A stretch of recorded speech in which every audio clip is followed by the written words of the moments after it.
Happy Devils Wednesday. This is the State of the Fan Address, episode 161, titled First is Worst, Second is Best. As the Devils have the second overall pick in the 2022 NHL entry draft, I'm your host, Sam Wu, here with Pucks and Pitchforks blog editor-in-chief, Nick Villano.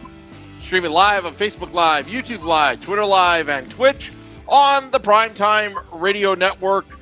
We got a great show for you today. We've got Chris Peters. Yes, the Chris Peters and Ben Birnell up in Utica. Nick, did something happen with your studio? Because I'm hearing a lot of background noise now. Now you are? This is not good. Did something get unplugged? I don't know.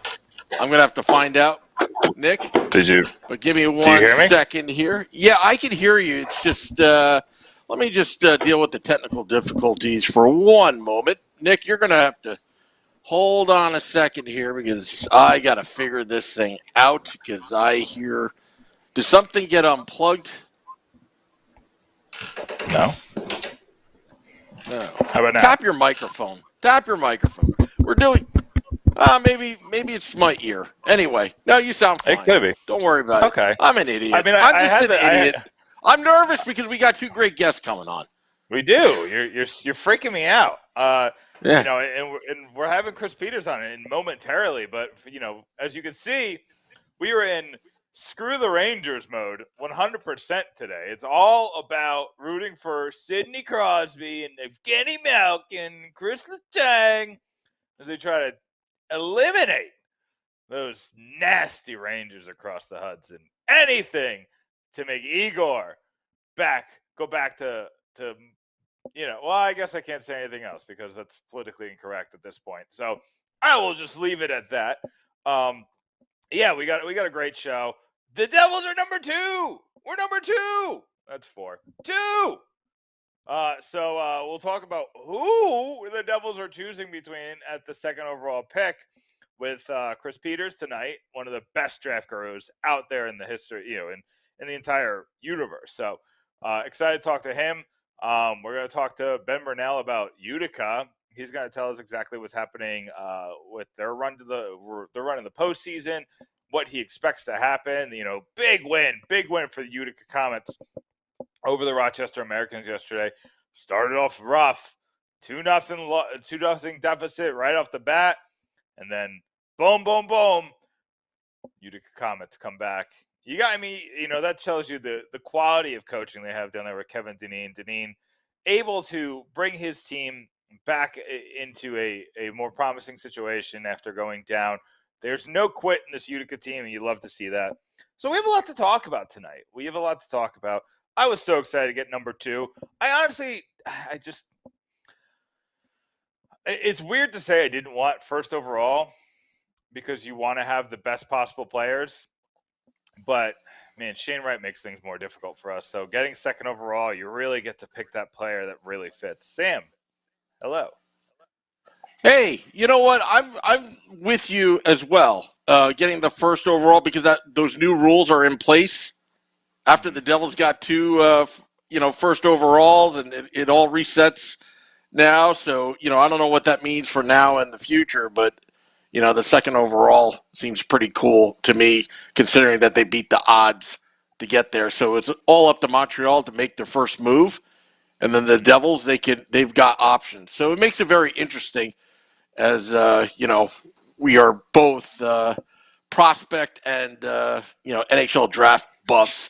Speaking of which, our next guest, his name is Chris Peters, NHL draft and prospects analyst. You can find him on Twitter at Chris M. Peters. Chris, you're on with Sam and Nick. How are you tonight? I'm doing well, guys. Great to be with you. Thanks for having me. Oh, thanks so much for coming on, Chris. And really excited to kind of see what you have in store for the Devils, what you're thinking they might try to accomplish with this second overall pick. I'm going to get right into it, Chris, because your mock draft is out today. I won't give away unless if you want to give away, that's fine. But I won't give away who you picked for the Devils. But basically, it seems like your pick comes down to two players, Logan Cooley and can you help me with the pronunciation of the Slovakian guy? Juraj Slafkovsky. Juraj Slafkovsky. All right, Juraj Slafkovsky. It seems like it's down to those two players. Similar in nature in a few things, but very different in others.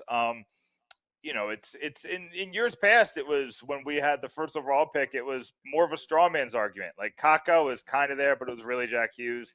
I guess 2017 was a real argument between Patrick and Hischier, but it seemed like the Devils were going one way the whole time. What's your thoughts now? Now that we're second overall, what makes one stand out over the other between Slafkovsky and Cooley? Yeah, well, I think it all comes down to fit, and that, when I do a mock draft, it's not what my rankings say. It's what I think the team would do given the situation, given the information that we have about each team. And, I think, yes, it could come down to Slafkovsky and Cooley, but I wouldn't rule out the fact that, there are two high-end right shot defensemen that are available that'll be available there too, in Simon Nemec and David Jiricek. So I wouldn't rule out the possibility that the Devils bypass the forwards and go that way. But in the mock draft that you talked about, I don't mind sharing.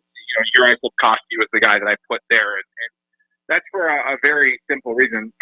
Personally, to me, Logan Cooley's the best player available. He's a center, but you got a lot of smaller skilled players already.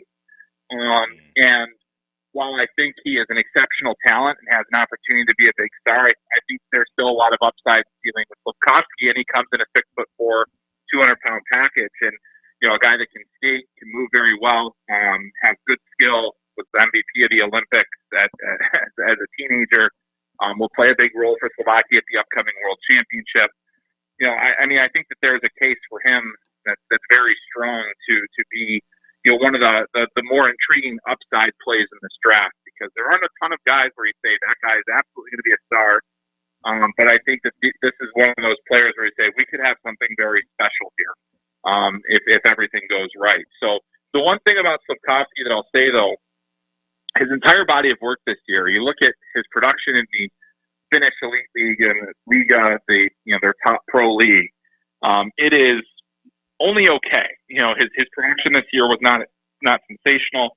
You look at guys that have gone in the top tier of the draft out of Finland, production much better. Alexander Barkov, Mikko Rantanen, even Kaapo Kakko.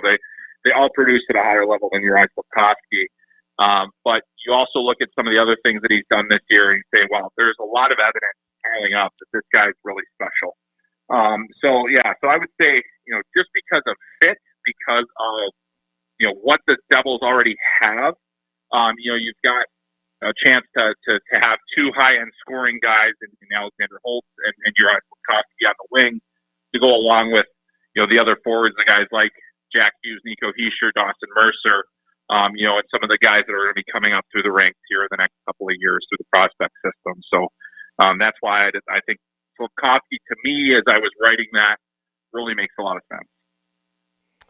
So let me ask you this. We're going to talk about all four players that you mentioned, the two right shot defensemen and the two other players. But would any of these players even be, is there anyone in this draft remotely close to NHL ready besides maybe Wright? It just seems like a lot of the things we're talking about with these four players, and it makes sense, but it seems like we're only talking about upside because it seems like every player outside of Wright, and maybe even Wright, you can even throw Wright in that conversation. Every single player that we talk about is not a finished product. Right. Yeah. And that's pretty typical, I think, for most drafters. And you look last year when they were going back to college. Now allowing that path to open up. And I did mention to say that, while I think Shane Wright is NHL ready and would be able to contribute, I think I definitely have concerns about his ability to contribute at an especially high level right away. Similar to what we've seen with some of the first rounders and the first overall, second overall that are coming in the league right away. I do think Slafkovsky could make that transition. I think that his physical frame, his The fact that he has played professionally, the fact that, he's a guy that you could potentially, get some AHL time if you had to, is another thing that I think is intriguing about that. So, you let him get his feet wet in North America that way. Similar to, trying to get that out of Alexander Holtz this last year, giving him that opportunity to play in the AHL, and he did very well there. I think that's, Slafkovsky is probably the closest guy. I think you could make a case for Juracek and Nemec as well, having both played professionally for multiple years as teenagers already. As being potential guys that could jump in. I don't necessarily think that that's the best path forward for either player, but it's certainly an option. And then Logan Cooley and a lot of those U.S. players that are at the top tier of this draft are on the college track, and I think you let them explore that and get more development time just to get bigger, stronger, more adept to playing older competition. I think that's a good path for most of those guys. And I don't think there are a ton of players in this draft class that you could say, okay, well, he's going to be on the team next year, and say that very easily. Though I do think Slafkovsky is one of those guys that, he has a better chance than a lot of others. So this is an interesting draft because I kind of think it's a good spot to kind of trade down, and it has to do with the defenseman. So let's talk about the defenseman real quick. Simone, I'm going to say his name wrong. I just call him Nemec, but that's not his name. So you could help me with that one too. And then David Juracek. Man, they're killing me with these names this year. Between the two, everybody's from Eastern Europe this year. That's fine. It's fine. Between the two, who are you leaning towards? Like, say the Devils are locked in. They don't have a great right-handed defensive pool. They do have Dougie Hamilton and David Severson, so they're fine on the NHL level. But if they want to get somebody in that pool, they're kind of locked into that. Who are you leaning towards as a fit for the Devils? Yeah, I think either one, really, Juracek or Nemec could make a real, could make sense there. They're both, Juracek's the bigger player, 6'3", about, closing in on 200 pounds, and has an absolute bomb from the point. And I could see him and Luke Hughes being goal scoring threats for a long time from the point there. I just really like the way that Juracek plays, like his mobility. But the thing is, if you're looking at the two, there's a little bit of a risk factor there. He spent most of the second half of the season injured. He got injured at the World Juniors before it got canceled. He had a bad knee injury and took a while to rehab, but he's come all the way back, and he made the Czech team for the Men's World Championship. So you'll be able to watch Slafkovsky, Juracek, and Nemec on the World Championship, because I believe in the U.S. every single game is going to be available either on NHL Network or ESPN Plus. So if you want to do some draft prep, and I don't work for them, so that's just a free plug for those outlets, I guess. But it's an opportunity to see those two players, and I think with Nemec, he's trended up significantly in the last few months. He's always hovered around the top 5, top 10, but really I think he's settled into being potentially the number one defenseman in this class, because he's not as big, but he is an incredible puck mover. Gets pucks up ice. He's got great fluidity, mobility.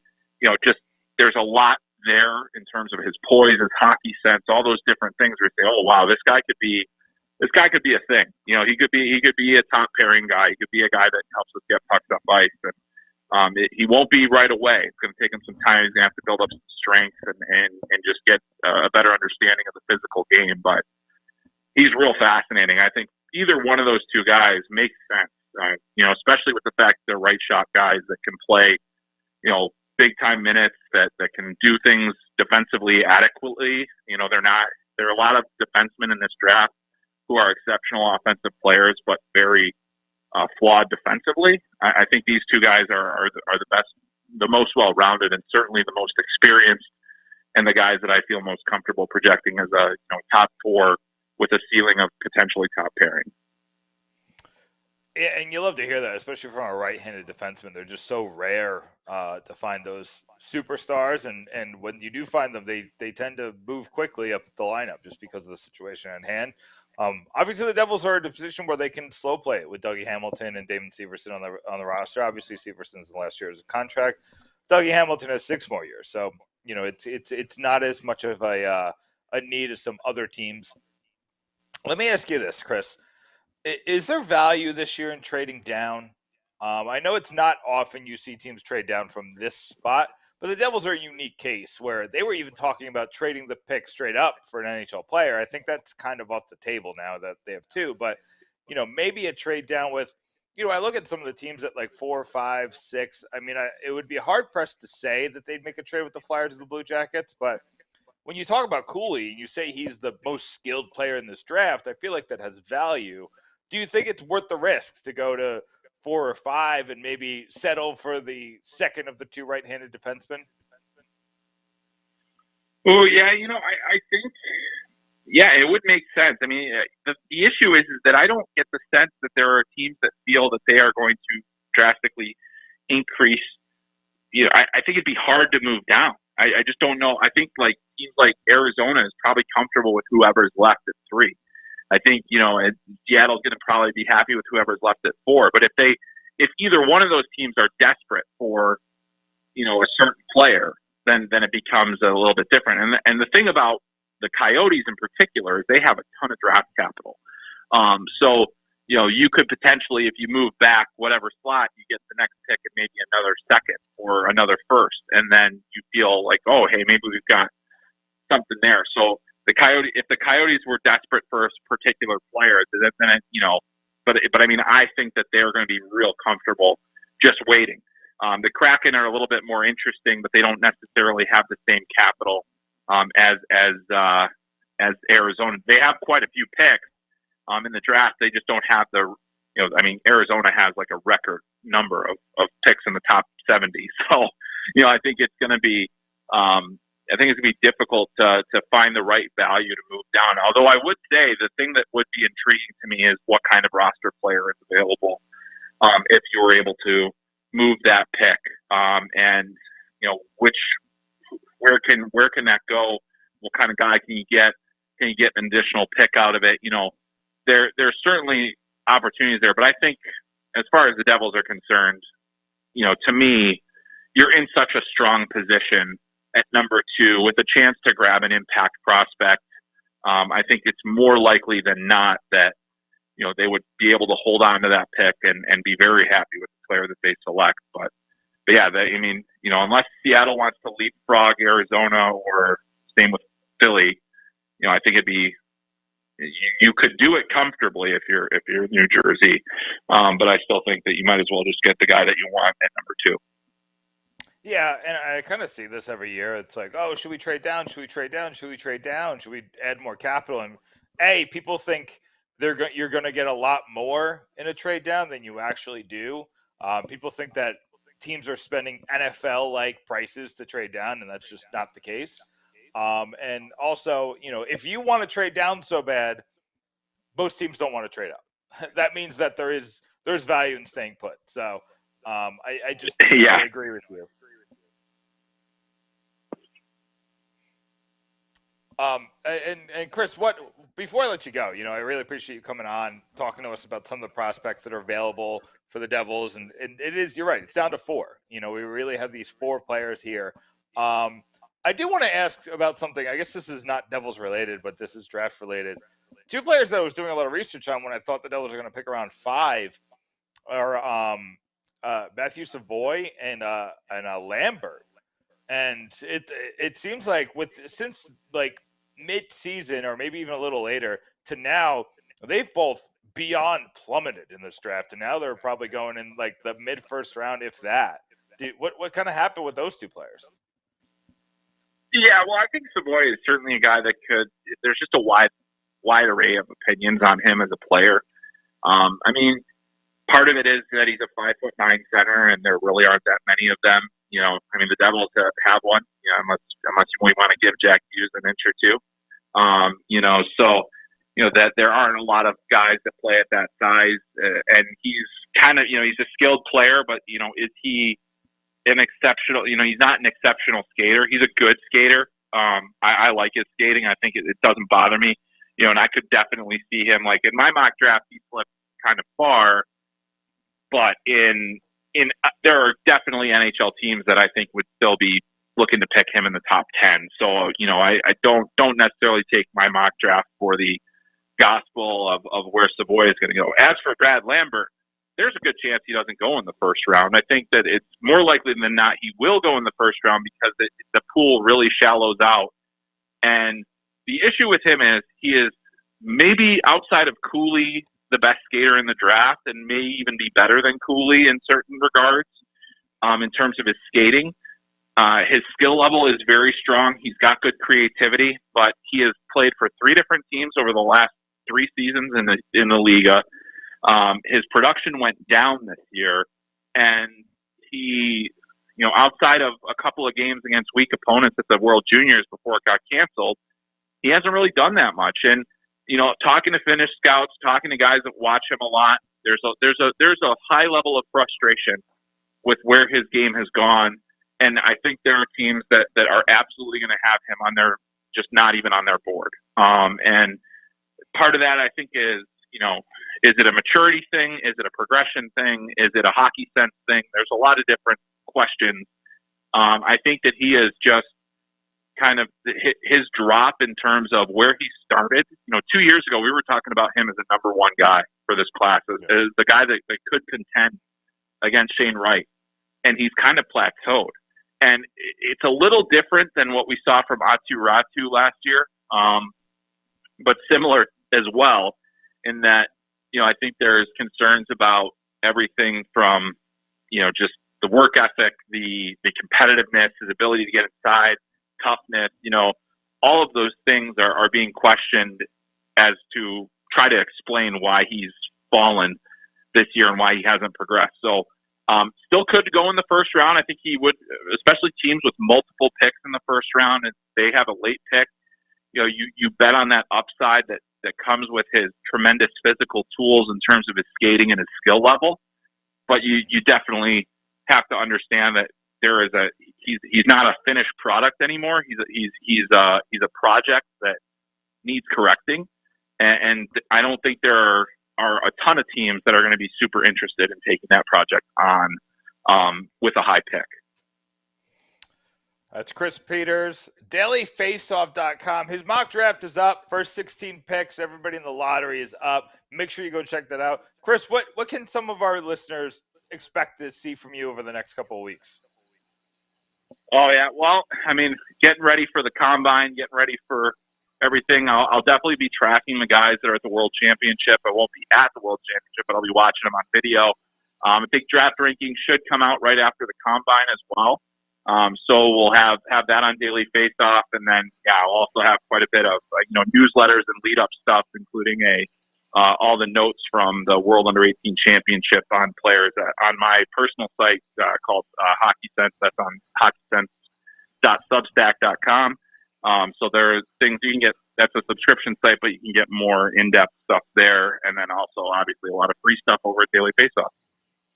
Folks, if you're looking for the in-depth stuff, I see a lot of people saying, I got to get my studying on, You got to put your money where your mouth is. Chris Peters, one of the smartest prospect brains in this world. So make sure you go help our guy out. Go subscribe to his Substack. Go get all that draft information that he's going to bring. And he comes on the podcast. He gives some of it for free. But if you want the in-depth stuff, you got to go check out Substack, check out Daily Faceoff. Chris Peters, thanks so much for coming on. I really appreciate you joining us. Hey, my pleasure, guys. It was a lot of fun. Thanks for having me. Thanks, Chris. That is Chris Peters, NHL Draft Prospects Analyst. Go subscribe. If you don't know where to subscribe, go on Twitter at Chris M. Peters, and you'll see the link right there. Because after this podcast, guess what I'm going to be doing, Nick? I'm going to be spending a little bit of money so I can educate myself on these prospects, educate myself on what the Devils are going to be doing. Because why? Because most people think I'm the village idiot of this fan base. But I'm smart enough to read the best stuff from Chris Peters and the rest. Listen, you definitely had the worst opinion on hockey. It was definitely the Oh, worst opinion I've jeez. seen in a long time. Jeez. You know what? Oh, Truth be told, when that one tweet went out, I was thinking, when I forgot what I wrote. Let me go back here. Earlier this week. Let me go back on Twitter. At Primetime Sam Wu. Got to plug myself every once in a while. I wrote, let's see what I wrote. I wrote something. No, not Let's Go Devils. No. Where is it? Oh, keep Lindy Ruff. Hire Trotz only as an assistant if he is willing. And I almost wrote, but that's not going to happen. And then I realized, you know what? People know what I mean. And then, yeah, it was pretty bad. Got to be careful what listen, you tweet around here. Yeah, if Lindy Ruff was a Stanley Cup winning coach, like even if he won that one with the Buffalo Sabres, I'd be like, all right, at least it's a defensible. But a Stanley Cup winning coach is never being the assistant to a not Stanley Cup winning coach. The Lindy Ruff going to be an assistant for the Rangers and David Quinn was such an incredible rarity. And you just don't see it anymore. And it was funny. Do you know who was? Larry Robinson was. Yeah, I Pat understand. Burns. Larry Robinson was a different cat. Larry Robinson did not want to be a head coach. And you saw that That's for the true. rest of his career. For the rest of his career, he definitely had people who would give him a head coaching job. And he just didn't want it. He didn't want the pressure. He didn't want the lifestyle. He liked to live his life, and he liked to enjoy his life. And the life of a head coach is not very enjoyable. So it obviously you're still putting in grind as an assistant coach. You're still putting in. There's a lot of pressure, but how often did Elaine Nasruddin and Mark Recchi have to answer questions this year? Maybe twice, or 3 times that I could think of. Like, you know what I mean? So it's just. This is what I was thinking. This is what I was thinking. The Hail Mary scenario. How Trotz would get to New Jersey. What will incentivize him? Well, I just got fired by Lou. Why don't I just go, hook up with the team in the same division right next door, his old team, and Lindy's on the hot seat. Could he be the successor? But teams all are these offer things. him a job. Like teams are going to offer. And I understand that. I said it was a Hail Mary. I didn't say it was going to happen. And then you've got the future of Jack Hughes and Nico Hischier. And if you just work on a couple things defensively with that offensive power, and with Jesper Bratt, and some of these other young kids are coming up, and all these young prospects like Luke Hughes and Mohamed Doolin and Alexander Holtz, and then now you have the second overall pick. But I still think it's going to be Kevin Dineen's job at the end of the day. One day. Do you really? I really think so. I think they're Utica's success is going to make him even bigger. I think they're going to get the Swede, the Ricard Gronberg, because now you got. You think so? With Slavkowski now being added to this team, you got Bratt, you got Boquist, you got Igor Sharangovich, which I understand he's more. He's tilted towards Russian, being a Belarusian player, but still like close to that Eastern European style. You have there's just a bunch of different. It's not just a bunch of Canadians in this roster. There's Americans, there's Eastern Europeans, and there's some Canadians, obviously. Oh, Nico Hischier. I was like, I'm missing one, an important one. Yeah, Nico Hischier, the Swiss guy. Siegenthaler. And there's so much of an Eastern European feel to this team, and now you're going to put Slavkowski on this team. Or possibly. I'm leaning towards Slavkowski. That's probably going to be my pick. I don't know.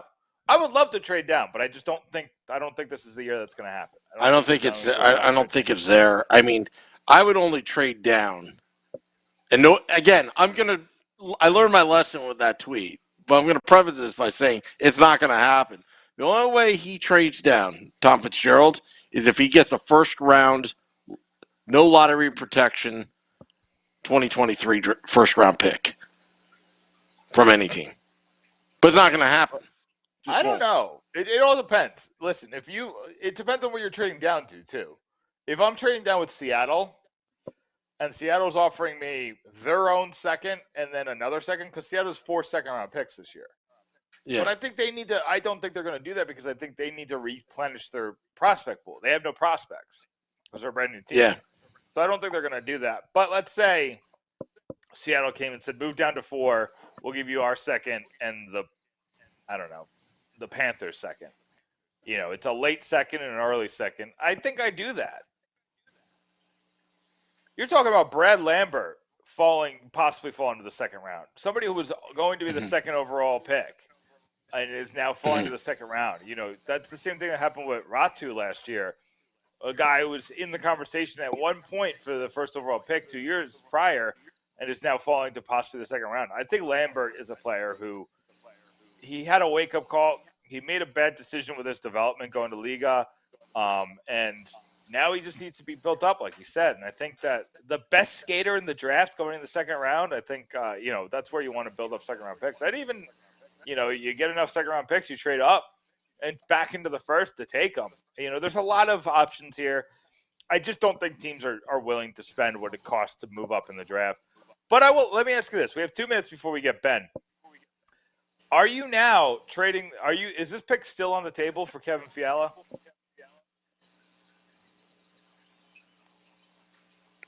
Well, now I think it's solidified. I think that's yesterday's news. To be honest, you know what? To tell you the truth, I didn't want to make that.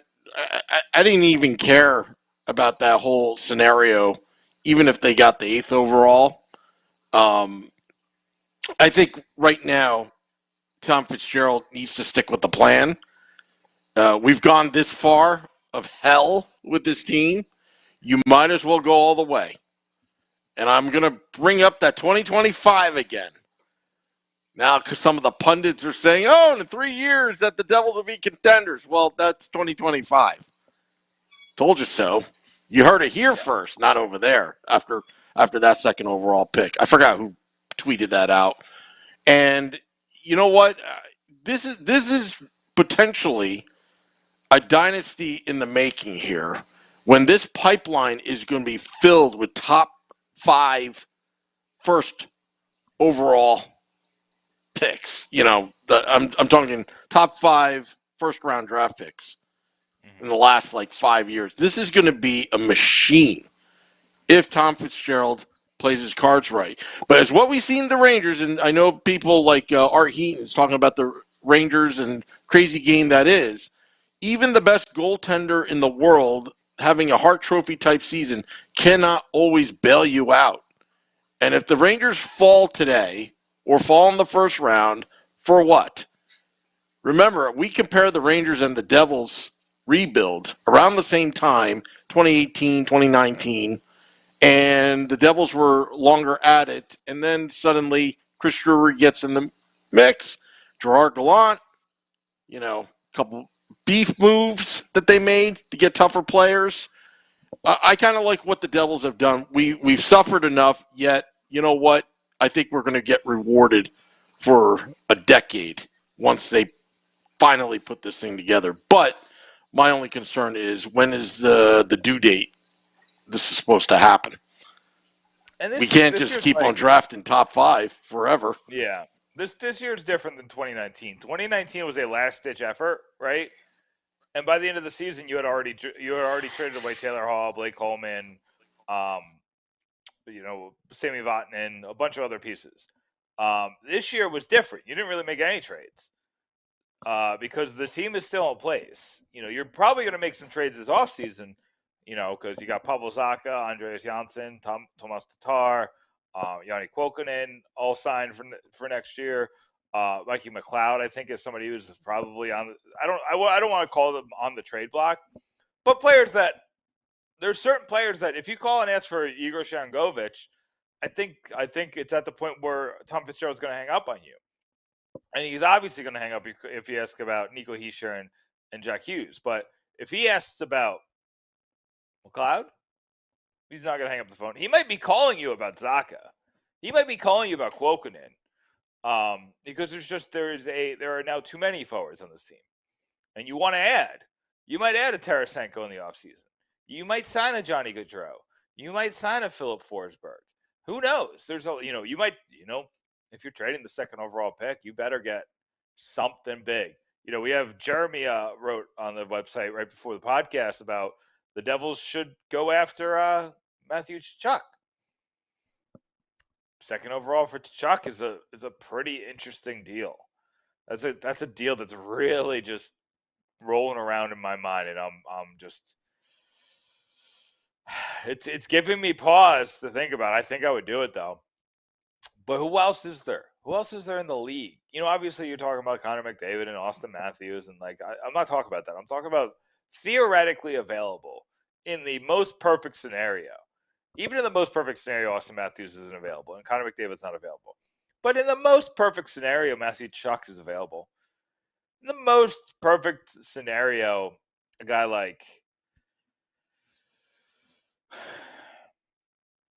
I think that Rantanen could be available in the most perfect scenario because of his salary.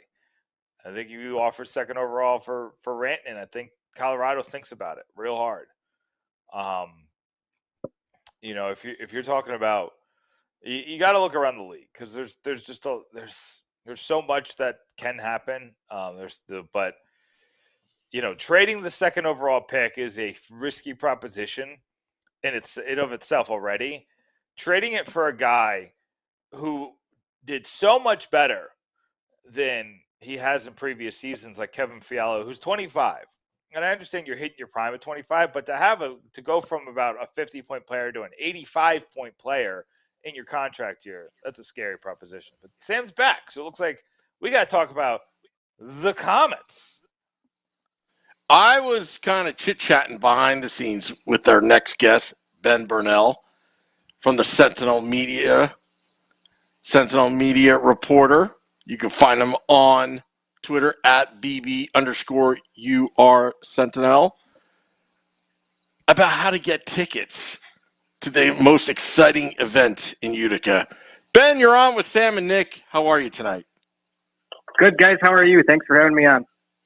Oh, we're doing great. That whiteout looked like a lot of fun. How was the crowd last night? Oh, they were electric. I think Rochester took the crowd out of it a little bit in the first period after they took a 2-0 lead, but Utica figured things out after that first period, and the crowd definitely got back into it, and they were loud. You talk to the players and the coaching staff, all year leading up to it, and they're always excited about the crowd, and the crowd gets loud during the regular season as well, but it turns into a whole different kind of environment, different beast, I guess. When playoff time rolls around, they love playoff time here with everyone wearing white, and they go with the whiteout atmosphere, and it just seems to get loud.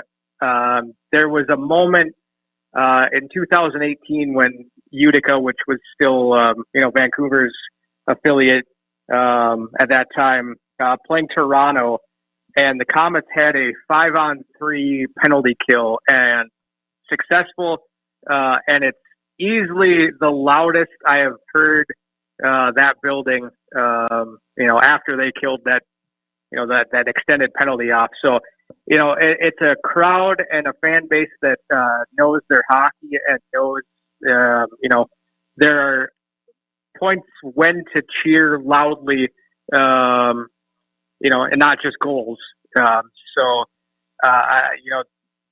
It's always fun to see when stuff happens and you've got fights and kerfuffles, as I like to refer to them, after whistles and stuff, and you've got fans chanting Utica, kind of reminiscent of the Office characters when they make their trip to Utica during that one episode. So the crowd always into it, and you talk to Joe Gambardella last night and Kevin Dineen, and both of them said the energy was palpable, and I think that certainly played a key role for them. And you love to hear that. You love to hear the energy in that Utica arena it looked like a lot of fun. But you mentioned the rough start. What do you equate that to? Do you equate that to I don't think they've played for 10 days. Do you kind of equate that to that, or do you think maybe it was nerves to first it's a lot of these guys' first professional playoff game? What do you equate to this slow start? I think it was a combination of things. You look at Rochester, right? They're coming off their first round series against Belleville, took 2 games in overtime, to advance out of that series, and so they've got a lot of momentum. I'm sure they maybe in the back of their minds thought, oh, hey, we played these guys not too long ago. And beat them 8-1. Now, granted, there was a little bit of a different roster then because there were guys still up in New Jersey at that time, and maybe there was that kind of thought in their mind as well. So I think you got to put that into the context, and I think you got to give them a little bit of credit too. But definitely a slow start by the Comets, and talking to Kevin Deneen. He said something along the lines of, well, it seems like we had a great 10 days off, kind of jokingly after the game. And then I don't know, if you guys know the geography of Utica up here, but Cooperstown, where the Baseball Hall of Fame is about an hour away. And Kevin kind of made a joke, it looks like we were hanging out in Cooperstown because we were a little sleepy there in the first period. So, they figured it out, and, talking to Joe Gambardella as well, he said, Ryan Schmelzer, the captain, kind of stepped up after that first intermission and said, this isn't anything we need to worry about. We've been in this position before and we've come back, and, looked like, they woke up after that first period. And, I would say the last 40 minutes, on Tuesday were, some very inspired hockey. I'm not sure I remember the last time Utica put up 40 shots. You don't usually see that many from them. So, it was a pretty dominating 40 minutes, and you'd like to see them kind of put together a full 60, but it's kind of an example of what you can see from this team when they're rolling all 4 lines like they were earlier in the year when they were kind of just rolling through teams and into that record start. And those last 2 periods, they were doing that, rolling into 4 lines and getting contributions from pretty much everyone throughout the lineup. I think I counted 10 guys who had points, and obviously that's not the end all be all for what you're looking for, but that's certainly a starting off point. But I think different guys had their fingerprints on it. I mean, you look at the go-ahead goal that Joe Gambardella scored, and beautifully set up by Fabian Zetterlund, who goes down and has his backhand glance off the post, and it just kind of sits right in front of the crease, and Joe Gambardella was right there to score. And a nice moment too for him because his wife's grandfather passed away on Monday, so he's kind of dealing with those emotions because he was very close to him. Certainly appreciate Joe taking the time to talk about how that's affecting him in a playoff game like this. So, I think guys rallied around him, and then you've got a guy like AJ Greer, who has been phenomenal all year at this level with this team. 2 goals to help kind of put things away, and you get some quality saves in the third period from Nico Dawes as well. So I think it all helped, and they found their footing after a rough 20 minutes, that's for sure. So you talked about the scoring and kind of it's not being like them. They're not a 40-shot team. And you look at the scoring sheet, the one name that kind of stands out is always Greer. He's always a guy that's on there. But, Tice Thompson, somebody who's been hurt all year. Robbie Russo's not a guy who's always on the sheet. Either Schmelzer or Gambardella. But do you think that this is, there's no Alexander Holtz on that sheet. There's no Riley Walsh. There's no, a lot of the names I'm used to seeing this year. Is this something that you think is going to drive their success? Do you think the offense is going to be the key to how well they do this postseason? I think that's going to be a big part of it. I mean, that led them a lot this year. I mean, they had 246 goals, which was most among I think it was top 5, if not like top 3 in the regular season among AHL teams. And high scoring teams are not something that I feel like Utica fans have expected in the last few years. So it's one of the more talented teams, I would say. That an AHL team here has had in the 9 seasons that AHL hockey has been here. So I mean, you got 4 guys with 50 points or more, and those are among the top scoring single season marks. So you're getting it's a more balanced offense.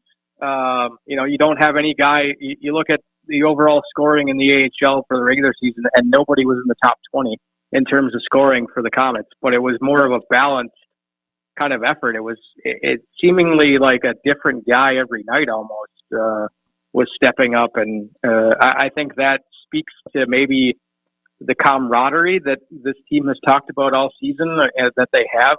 They're close, and it just seems like they've gelled together quickly, and they've been able to figure it out in terms of offense, and then you've got the goaltending that has been solid too. I don't know if necessarily could expect 3 rookie goalies and, Dawes, Schmidt, and then Mittens, he stepped up too when, Dawes was up and, in New Jersey.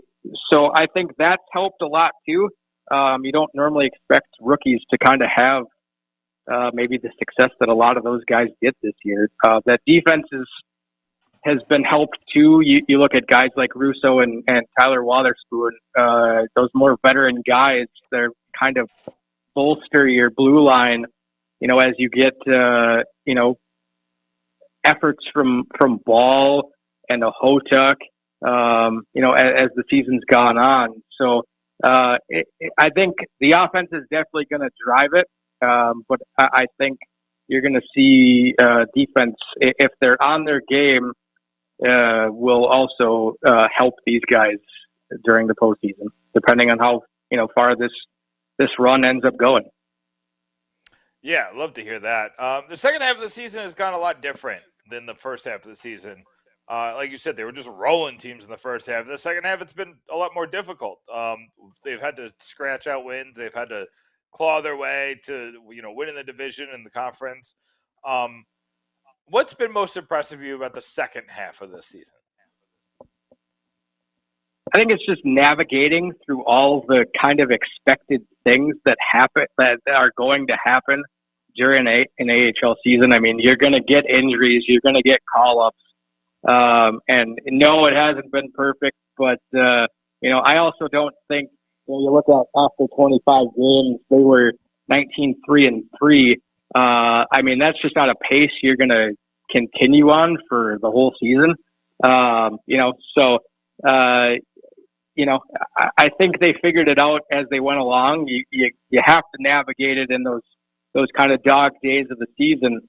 And, they had, different call-ups and guys step in when they needed them and, kind of got them through it as they kind of hummed along. I mean, it wasn't, anywhere near as, potent or dangerous or maybe as successful, as the early part of the season, but you're still getting guys to take steps. And, the big thing for coaches down here is that they try to balance development with winning.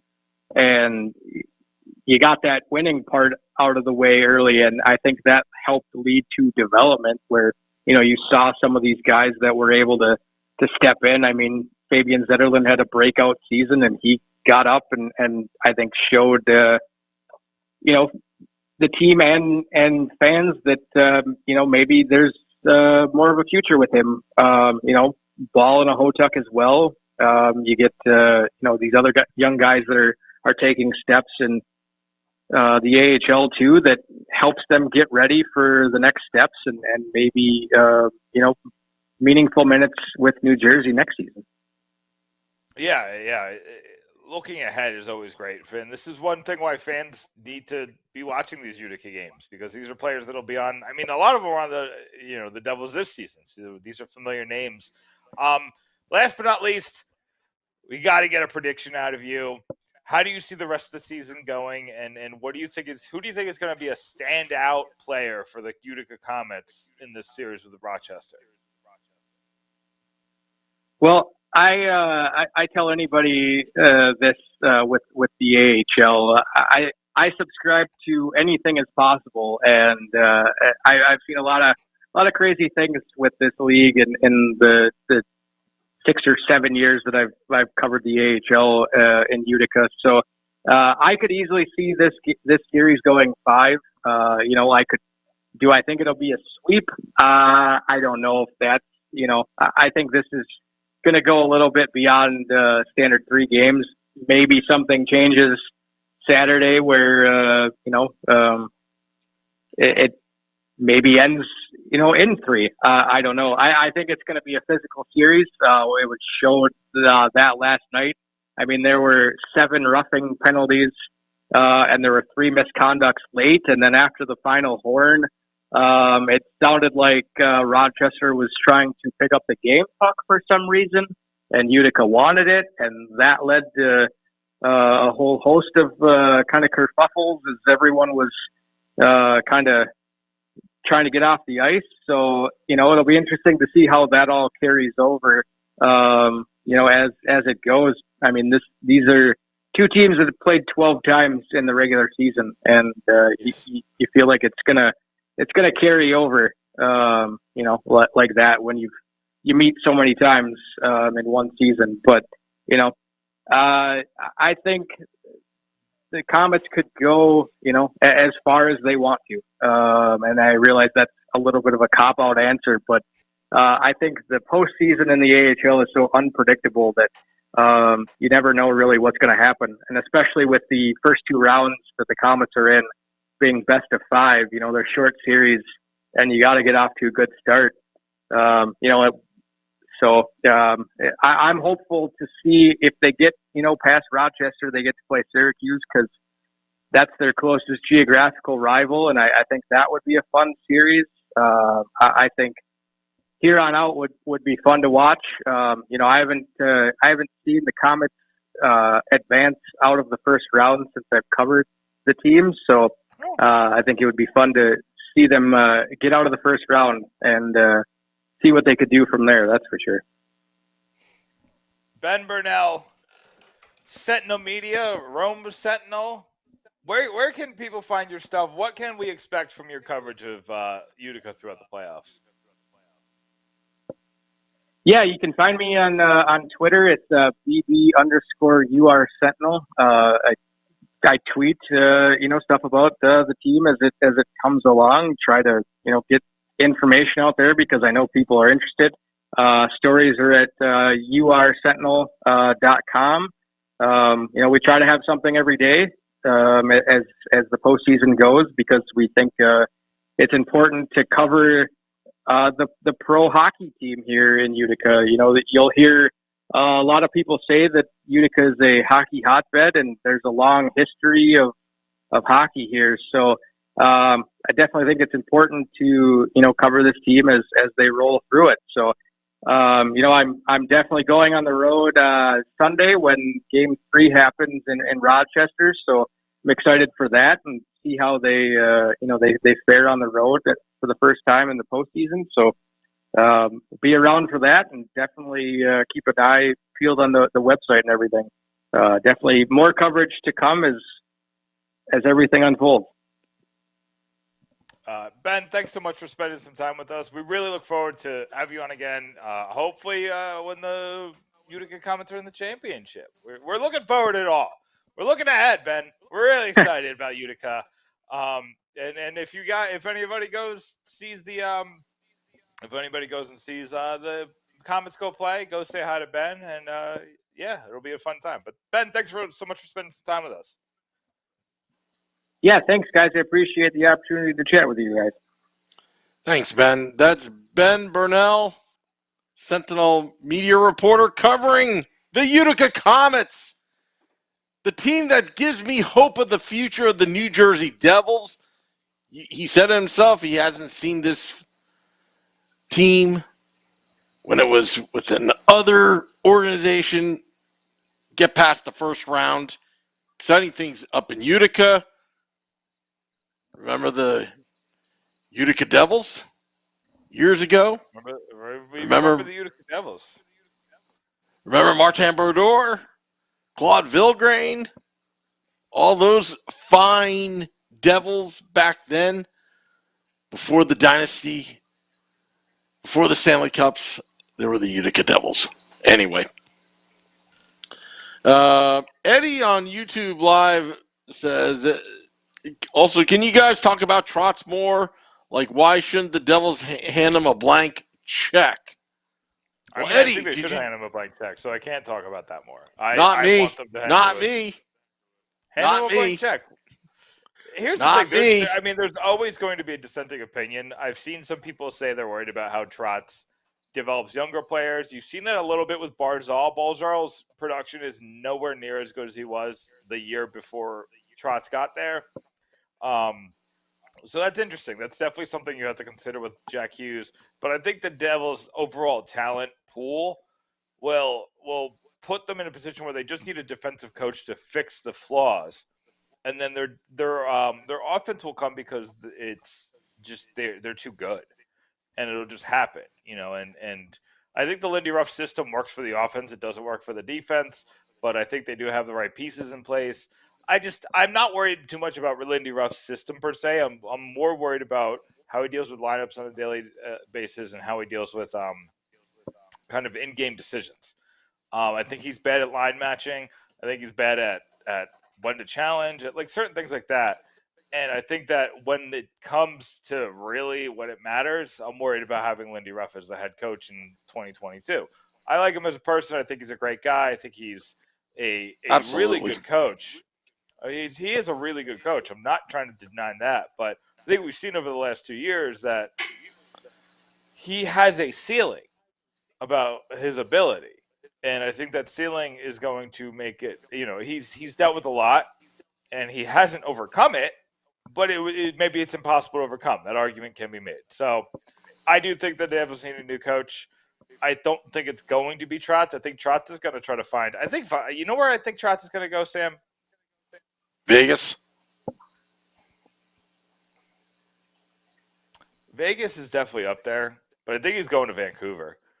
I think Vancouver's getting rid of I think Vancouver's going to give him a blank check because Vancouver is just the king of the retread. And then the Devils might sign Boudreau. The Devils might take. I'll tell you, I have to tell you the process. How I'm thinking, Nick, before we end this podcast. I agree with you 100%. A lot of things, what you were saying. But there's a guy named Jack Hughes and his endorsement. I don't know if there's an attachment to Lindy. Maybe a little guilt trip that they hadn't performed for Lindy. But Jack Hughes and Nico Hischier, they went through Hines. Lindy, got a lot out of him this season. And maybe, again, this is where I'm going to go back to, you got one more year, Lindy. You got one more year to fulfill your contract. Hopefully you don't go 0-13 to start the season. You got your star players who the Devils invested, $7.5, $8 million a year for the next, 7-8 years, endorsing Lindy Ruff. That carries a lot of weight. But at the same time, accountability has to happen. If it becomes a flop next season, then you can say to Jack and Nico Hischier and even Jesper Bratt, I don't know if he was endorsing Lindy Ruff, but the other players that were, hey, you guys didn't put up, sorry, we got to fire him. Or not renew his contract. Yeah. And I think that's the more appropriate move. But none of us are patient because I'm not patient. But at the same time, I see where it's going. I'm hoping Lindy can prove everybody wrong. Yeah. But chances are it may not happen because, there's a lot of holes in that defense, and I'm not sure if Lindy could fix that. But who knows with two new assistant coaches, and not to go old school on you, but Can they reconcile with Scott Stevens and maybe bring him back there as an assistant coach? Could that work? I don't think it's about know. reconciling with Scott Stevens. Stevens just didn't want to do the road thing anymore. So we'll see. We'll see what he says. Yeah. We have time. You never know. So that's all I got, Sam. Here's what we got on. What are you plugging right now? Yeah, I want to hear that. We have grades for David Holiday put out grades for the forwards and then grades for the defense, goalie, and coaching staff. So that's up there. I told you Derek Fleming. Sorry, I said Jeremy wrote this. Derek Fleming wrote a piece on whether the Devils should trade the second overall pick for Matthew Tkachuk. So that opinion's up there. We have 2 lottery pieces, one by me, one by Vinny Parisi. I have one that I thought would do better, and I'm kind of hoping that more people go to it after the podcast. Sam, I went through the 5 craziest Lou Lamoriello firings. I had a lot to choose from. He's fired 19 coaches. It's great, right? I picked the 5 craziest situations. I didn't include Trotz just because that wasn't with the Devils. I picked the 5 craziest ones on the Devils, but I wanted that one to get more play. So go check out the 5 craziest Lou Lamoriello firings. You know, some people don't remember what happened. Like some people don't remember that Larry Robinson got fired. Yeah, and then came back the same season with Constantine, right? Yeah. He came back the same season. He came back in a different. Must have been the tennis balls. He got fired. Must have been the tennis balls. His thing with Lou is wild, but yeah, that's on pucksandpitchforks.com, and we got everything. We got Barry Trotz. We got a Kevin Fiala trade piece. And we're gonna have more on the second overall pick coming up in the next couple of days. I know Vinny's working on one. I'll work on one that'll go up on Friday. We have pieces on pieces on pieces. Sam, Dan Rice has a piece in the chamber too, so that'll go up Friday as well. Pucksandpitchforks.com. Better go there, and also keep it here. Keep it real. The Let's Go Devils podcast. Stay at the fan address. Pucksandpitchforks.com. There is no off season. The season's just started. Second overall pick, 2022. Utica Comets. Utica Comets. Looking good. Tickets still available. Adirondack Bank Center. I think that's what it's called. In Utica. The hope is in Utica right now. Let these players develop. Let them become champions. Let them learn how to win. Kevin Dineen, you may be the guy in New Jersey. But for now, let's not get ahead of schedule. Get ourselves in trouble. Thank you, Nick. Great guest. Thank you to Chris Peters, Ben Birnell for coming on, giving us their input on what's been going on. Nick, let's hope that the Rangers lose tonight. Till next time, let's go Devils.